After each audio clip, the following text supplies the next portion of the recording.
Stay hungry, stay foolish.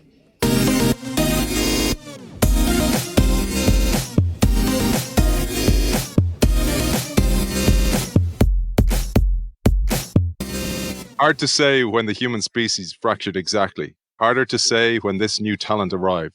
But Lion Zorn is the first of his kind, an empathy tracker, an emotional soothsayer, with a felt sense for the future of the we. In simpler terms, he can spot cultural shifts and trends before they happen. It's a useful skill for a certain type of company. Arctic Pharmaceuticals is that type of company. But when a routine M-tracking job leads to a discovery of a gruesome murder, Lion finds himself neck deep in a world full of eco-assassins, soul hackers, and consciousness terrorists. But what the man really needs is a nap. A unique blend of cutting-edge technology and traditional cyberpunk, Last Tango in Cyberspace explores the topics like psychology, neuroscience, technology, as well as ecological and animal rights issues. The world created in Last Tango is based very closely on our world about 5 years from now, and all technology in the book either exists in labs or is rumoured to exist. We welcome award-winning journalist, executive director of the Flow Research Collective, world-leading expert on high performance, and multiple New York Times bestselling author and author of Last Tango in Cyberspace, Stephen Kotler. It's a great pleasure to welcome you to the show. Thanks for having me. It's good to be with you. There's an underlying theme that there's a fracturing of our species in existence now. That is definitely one of the things I wanted to look at. And it's sort of everywhere in evolutionary theory, right? You go everywhere throughout human history or hominid history, and it's very rare that there was one dominant species of hominid on the planet, right? Throughout history, there were a lot of us. And if you sort of track it, the general thinking is that we sort of hunted everybody else out of existence. But the fact that there's just one hominid species is really a freak of time of when we live. So a lot of people are saying, hey, technology is starting to fracture the species in unusual ways. There are other forces that I kind of explore in the book that seem to be fracturing the species in unusual ways. And for certain, this is the century that we're going to leave the planet, right? We're going to become a multi-planetary species. That's niche creation. That's exactly what drives evolution. So we've come through this little blip in history where we were the only hominid around, and it's about to shift radically. You hint that cultural fracturing shows up in language, music, art, and in fashion first. One of the ideas deep at the heart of the book explores what I call countercultural evolution. And the idea here is that innovation rarely takes place at the center of any system. Systems are just too stable. The center is too stable. It's designed for safety and stability. So innovation always has to take place on the fringes. And we have different terms for this. In evolutionary theory, they call this niche creation. In business, right, we call it a skunk works. You don't want to do your innovation in the heart of a company because the company is going to rebel against it. So you move it to the side, you build a skunk works, you divorce it from the company, autonomous lines of reporting, et cetera. And that's where, it's been one of the great drivers of innovation over the past 150 years. And in culture, this is counterculture. So if you want to watch where the world is going, you want to watch what's happening in counterculture. And what's happening in counterculture now is we're getting these giant mashup global, I call them polytribes, but they're mashup subcultures. Because subculture went visible when the internet happened. Suddenly, every little weird culture everywhere popped up on the internet, and people could find each other and find other cultures, and they started blending things together in weird ways. And I think we're going to see more and more and more of this going forward. You focus on collaboration a lot in the book, and there's a great line I pulled from it here. Darwin told us that scarcity drives evolution. Only two ways to deal with scarcity: compete and fight over dwindling resources, or cooperate and create new resources. And life seems to favor the latter over the former. I love that, man, because that tells us what happens in business, and it's happening more and more in life. We need to collaborate more, which I feel is why you focus so much on empathy and understanding one another.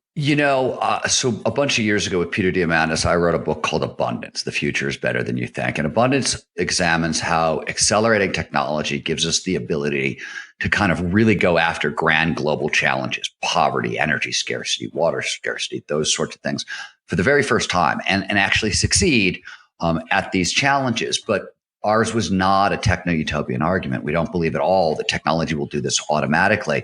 We think to kind of meet the challenges of our time, be it climate change and species extinction and on, We're going to need technology, of course, but we're going to need the largest cooperative effort in history.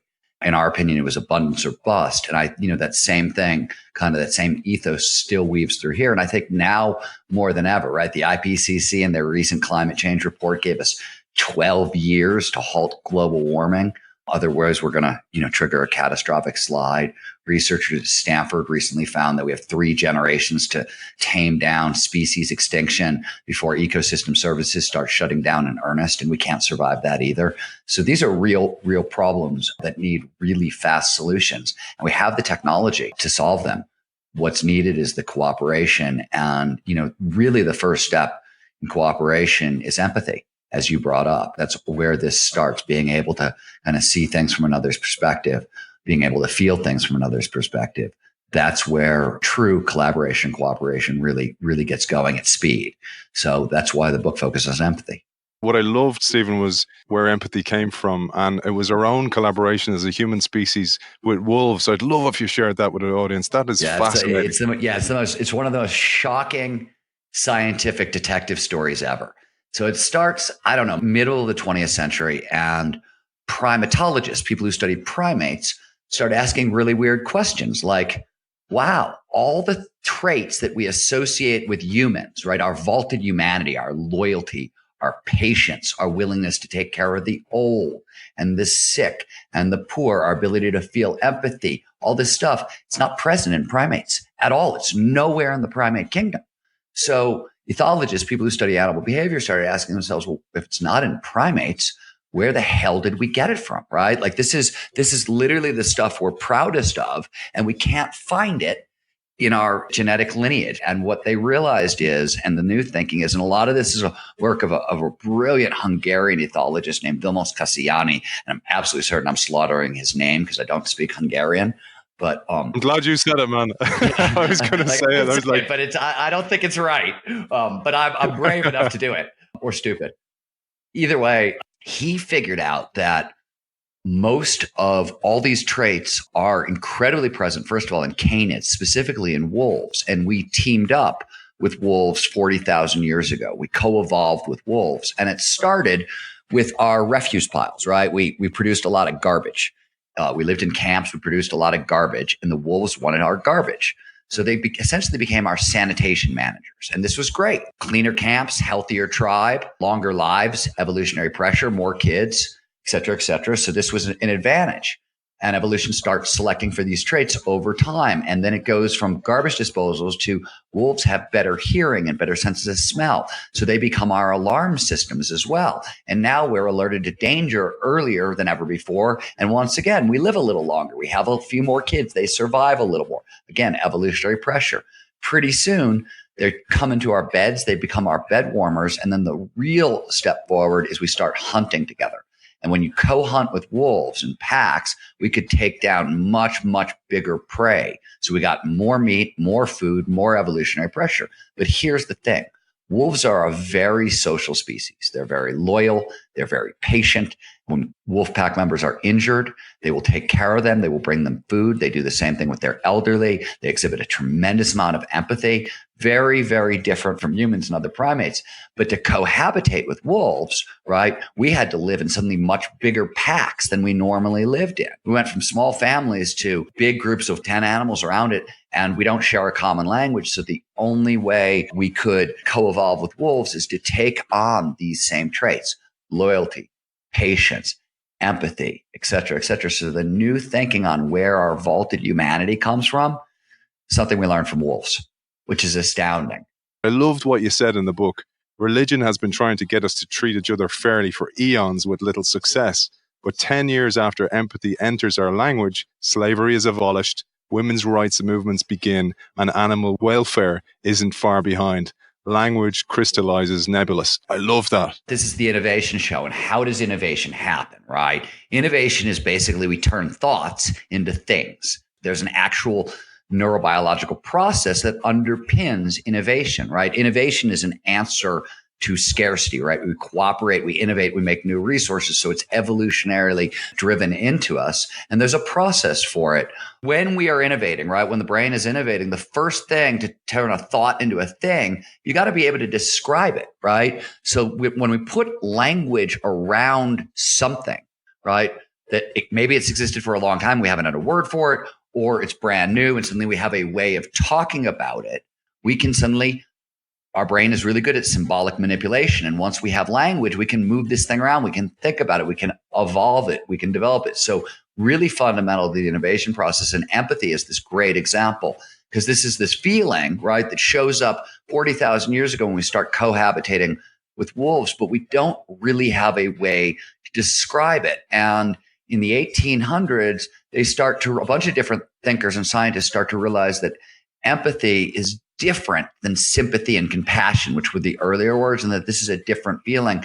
And really, it comes out of the art movement. They're trying to figure out how is it that when, an artist paints a painting, hangs in a museum, and then I walk up and see it, I suddenly have the same feeling the artist had while painting it. Like it communicates feeling through a medium. And what the hell is that?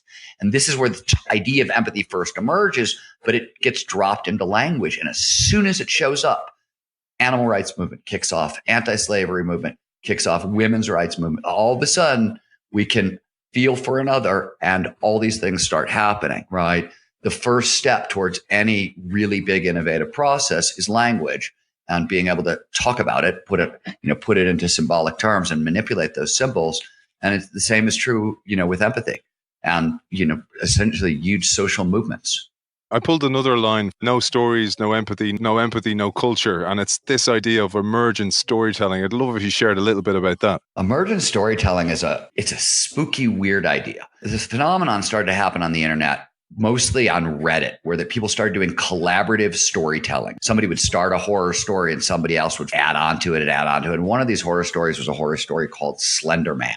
And then it jumped out of fake internet world into real life world when two girls from Wisconsin in the United States tried to kill a classmate. They tried to reenact the Slenderman murders. So it went from fictional reality into real reality. And now, by the way, it's going to become, I think, a Netflix miniseries or an Amazon miniseries. So it's going back into fiction. And they call this process emergent storytelling. It's collaborative storytelling that veers in and out of reality. To flick onto another concept you mentioned, and this is to do with products. Because it's the innovation show, I pulled this one specifically out. And by the way, to the listener, I'm not giving anything away from the book. There's so much in this book. It's so dense with knowledge that it can bring you down so many different rabbit holes.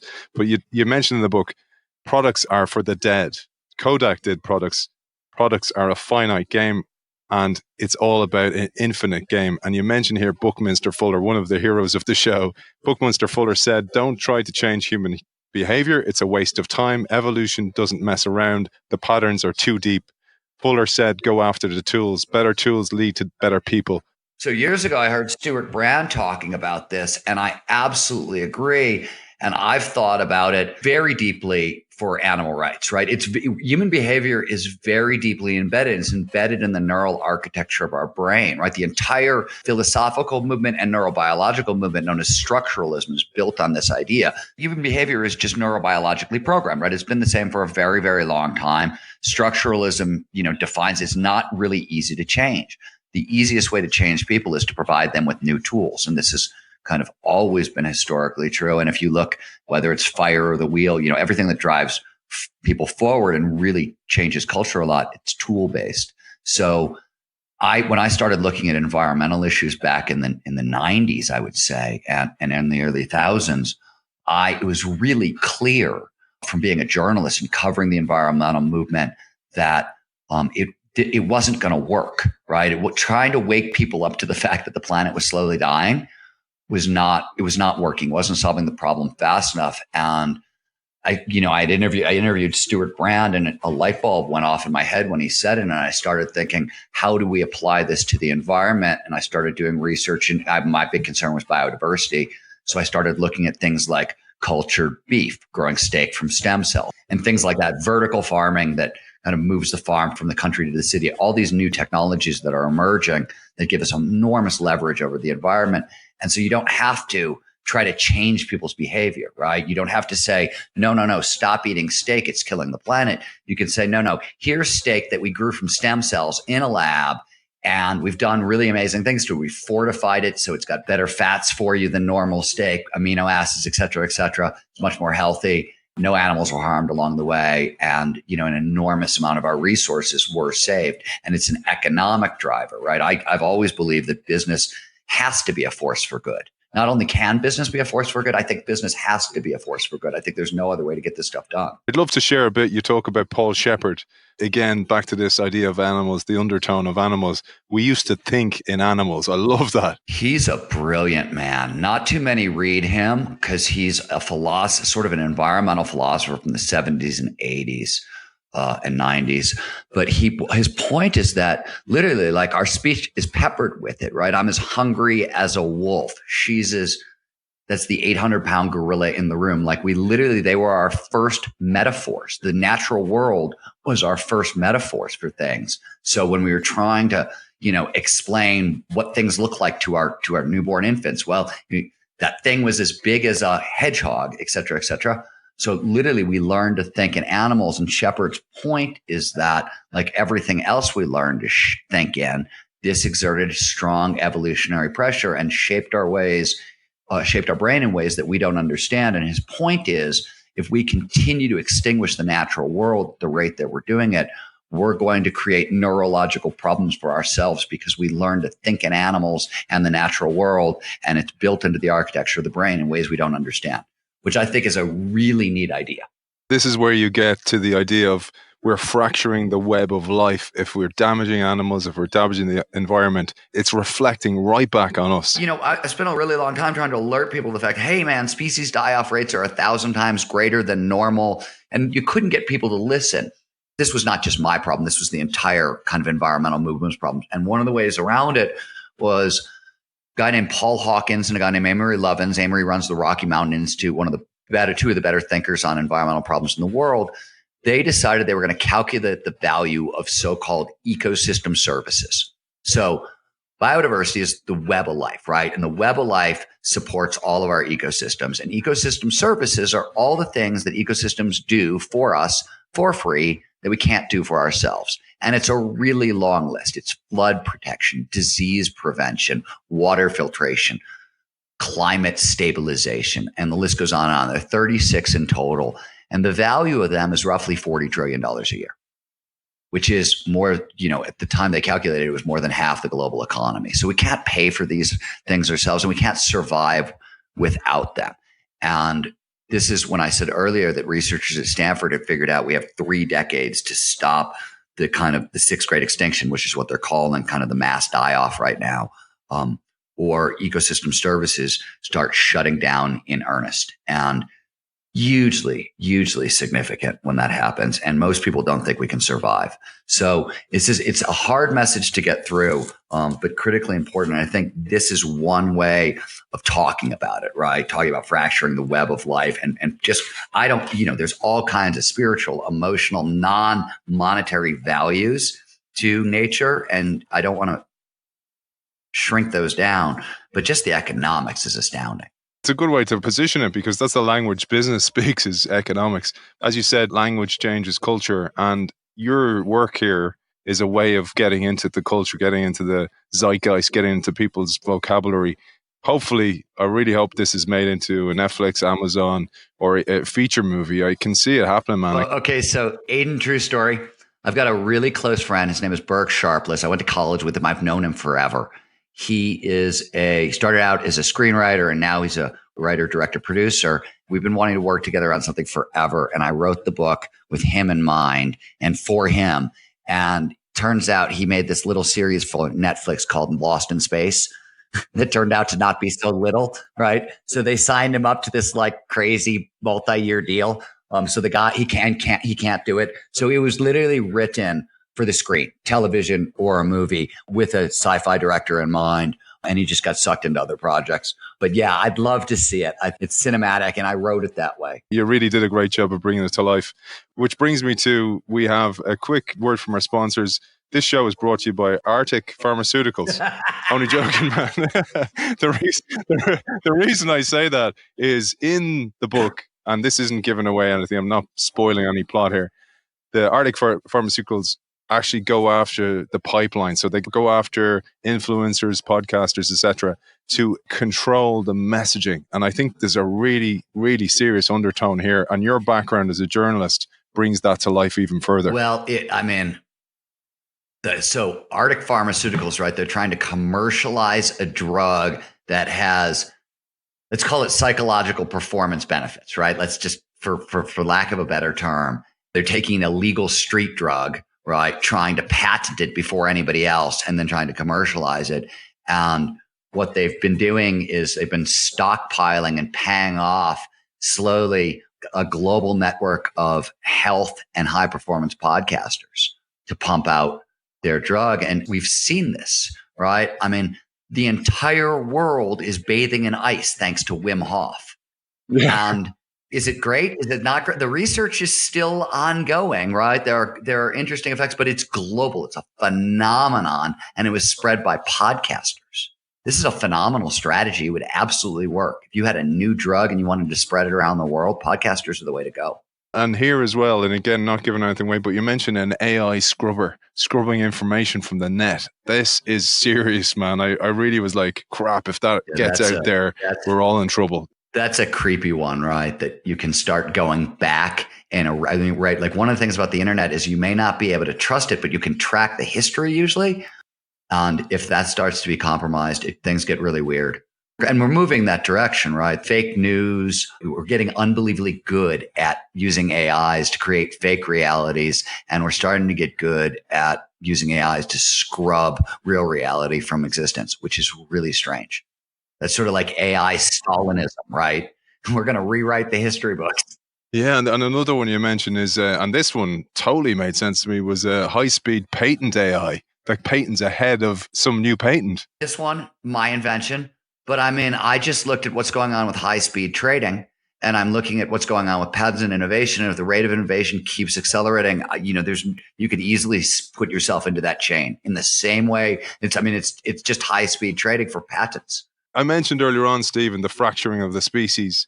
And there's mentions in the book, you mentioned Temple Grandin, the great Temple Grandin, but you also mentioned autism a lot in the book as well. I'd love to hear your thoughts on that. The idea that we're fracturing the species, this is not new. The Nobel laureate Robert Fogel talked about it, called it technophysio-evolution, things along those lines. So I said that earlier, but one of the things that really caught my attention is in Silicon Valley, something really unusual has happened over the past 30, 40 years, which is coming up to fairly recently, if you were on the spectrum at all, right? If those were the challenges you were up against, you were sort of a pariah. You were sort of a social outcast.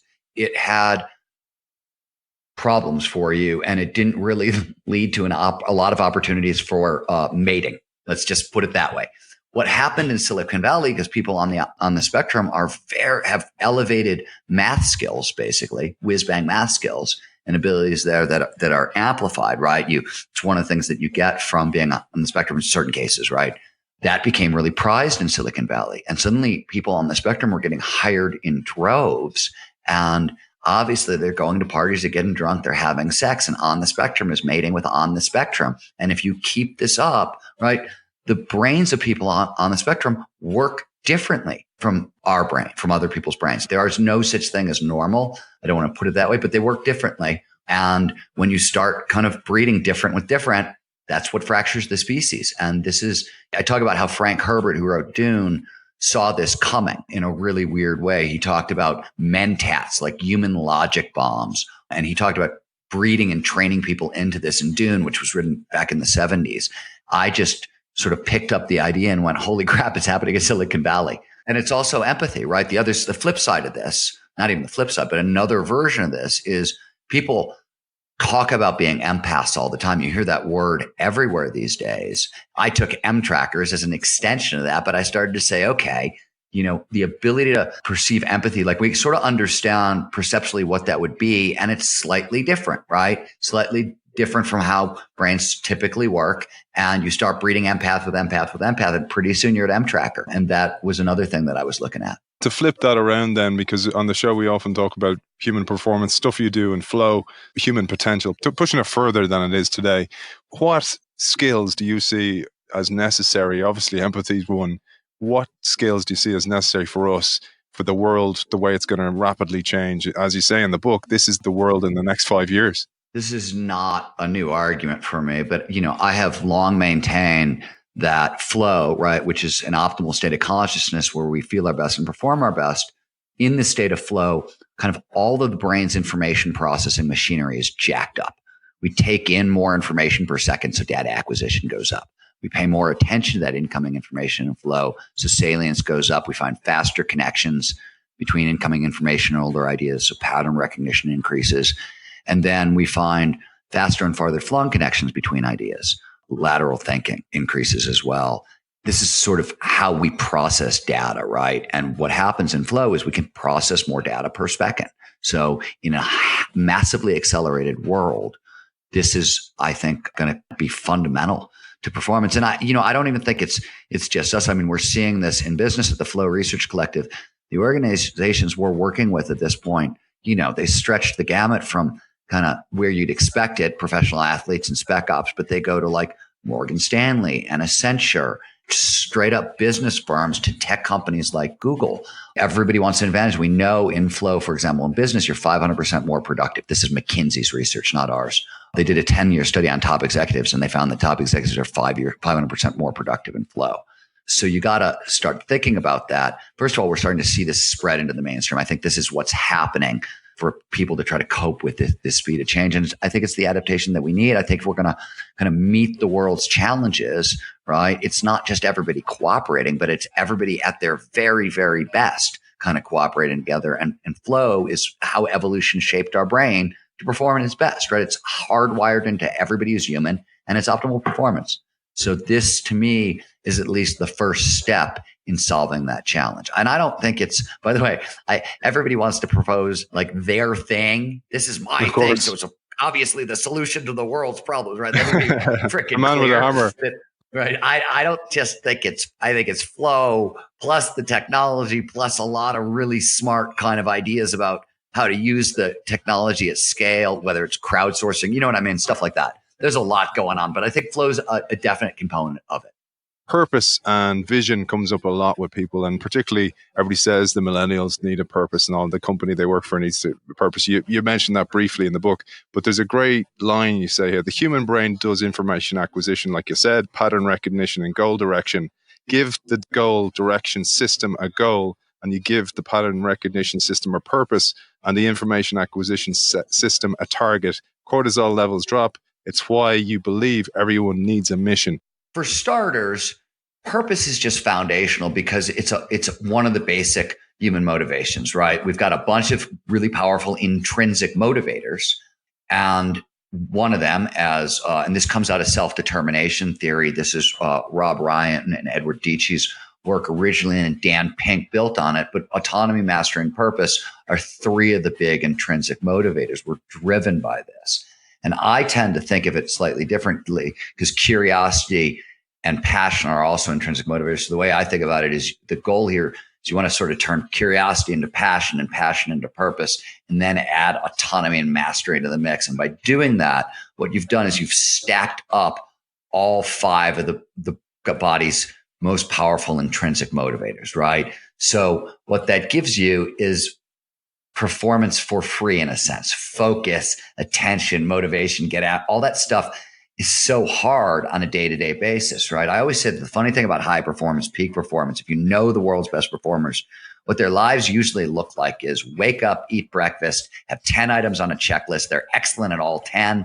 And when it's all said and done, they eat more food. They have some kind of active recovery protocol. They usually connect with their spouse, their wife, their lover. They have some kind of social support thing. They go to bed and they do it again. Right? That's what high performance looks like over and over and over again. And for years on end, if you really want to accomplish anything. And for that, you need as much motivation as possible. So purpose, big part of that, right? It's not the only thing in the stack, and the reason, by the way, so let me put this in flow terms. Flow follows focus. So this is a state of optimal performance, right? And it only shows up when all of our attention is in the right here, right now. That's one of the really big deals about purpose, right? We pay more attention to the things that we believe in. It's not mystical. It's not woo woo. It's literally, if you look under high performance, most of what you're going to see are things like habits and attention. These are really big levers in high performance. And so if you can get focus for free, right, you want it. This is also why fear is a fantastic motivator. It's another one in this stack. People don't think of it that way. But with fear, focus comes for free. We can't help but pay attention to the shit that scares us. So one of the things that I think is great in entrepreneurship is people are routinely going after the challenges that scare them. And it's great because you're getting performance for free and you're going to need it over time, right? Because these are hard games.